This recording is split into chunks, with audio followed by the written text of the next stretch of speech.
हम कंचन झा समस्त मैथिलीवासी के हार्दिक अभिनंदन करै छी और आइ प्रस्तुत एकटा छठि के गीत सुनाबऽ जा रहल छी। उम्मीद करै छी कि गीत अपने सबके नीक लागल तऽ लाइक करब, शेयर करब और जे केओ सब्सक्राइब नहीं केने छी हुनका सबसँ निवेदन जे सब्सक्राइब करू। तो सुनू ई गीत।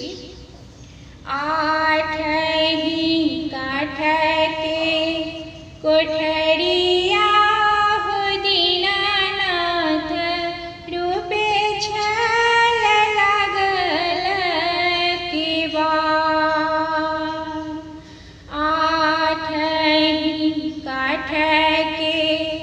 कोठरिया हो दीनानाथ रूपे छल लगल की बार।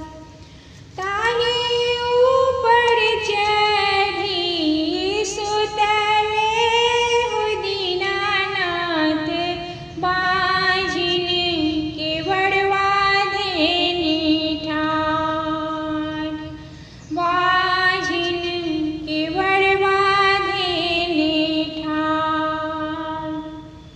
चादरी उघारी जब देखले हो दीनानाथ कोने संकट पड़ल तुहार।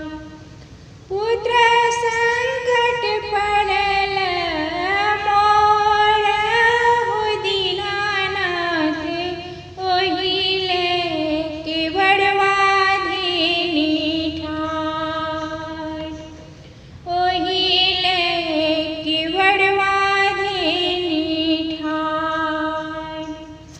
चादरी उघारी जब देखले हो दीनानाथ कोने संकट पड़ल तुहार।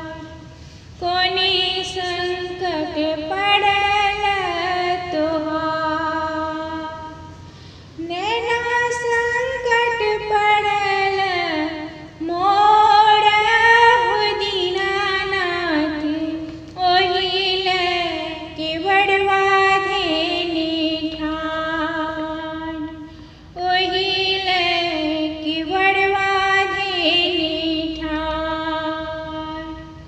चादरी उघारी जब देखले हो दीनानाथ कोने संकट पड़ल तुहार। कोने संकट पड़ल तुहार।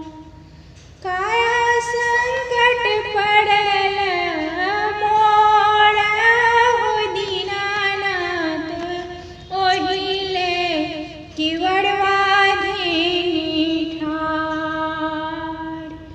ओहिले की बड़वा देनी ठार। बाझिन के पुत्र जब दिलन हो दीनानाथ खेलैत कूदैत घर जाय। खेलैत कूदैत घर जाय।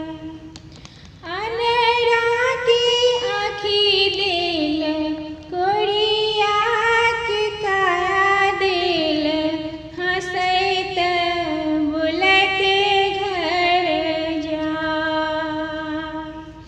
हँसैत बुलैत घर जाय।